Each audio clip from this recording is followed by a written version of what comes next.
धनंजय मुंडेंनाच वाल्मिक कराड नकोसे होते, त्यांनीच वाल्मिक कराडच्या एन्काउंटरची ऑफर दिली होती. निलंबित पोलीस निरीक्षक रणजित कासलेंच्या नव्या दाव्यानं एकच खळबळ.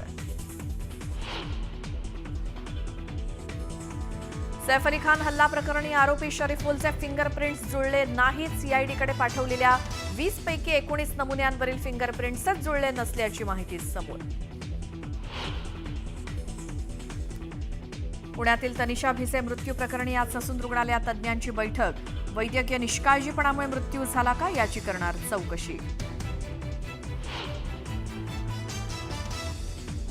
पुण्यातील दीनानाथ मंगेशकर रुग्णालयाच्या कारभाराबाबत राज्य सरकारसमोर 2 अहवाल सादर. चौकशी समिती अहवालावर आजच्या कॅबिनेटमध्ये चर्चेची शक्यता.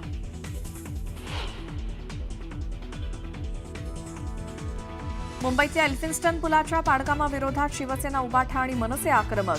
काय उपाययोजना केल्यात असं म्हणत ठाकरेंच्या शिवसेनेचा सवाल, तर मनसेची थेट पालिका अधिकाऱ्यांकडे चर्चेसाठी धाव. न्यूज 18 लोकमतच्या बातमीचा इम्पॅक्ट. आजच होणार एसटी कर्मचाऱ्यांचा मार्च महिन्याचा उर्वरित पगार. महामंडळाला 120 कोटी रुपये देण्याचा GR जारी. लाडकी बहीण योजनेच्या निकषामध्ये न बसणाऱ्या सुमारे 8 लाख लाभार्थ्यांना 1,500 रुपयांऐवजी मिळणार फक्त 500 रुपये. नमो शेतकरी आणि लाडकी बहीण योजनांचा लाभ घेणाऱ्यांना फटका. प्रस्तावावर कॅबिनेटमध्ये चर्चेची शक्यता.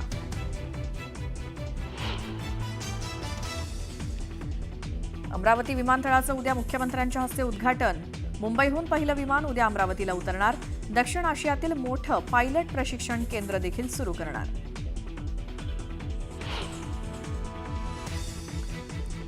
नागपुरातील शिक्षक भरती घोटाळ्याची व्याप्ती आणखी वाढण्याची शक्यता. बनावट कागदपत्रांच्या आधारे अपात्र शिक्षकाला नियुक्ती दिल्याची तक्रार.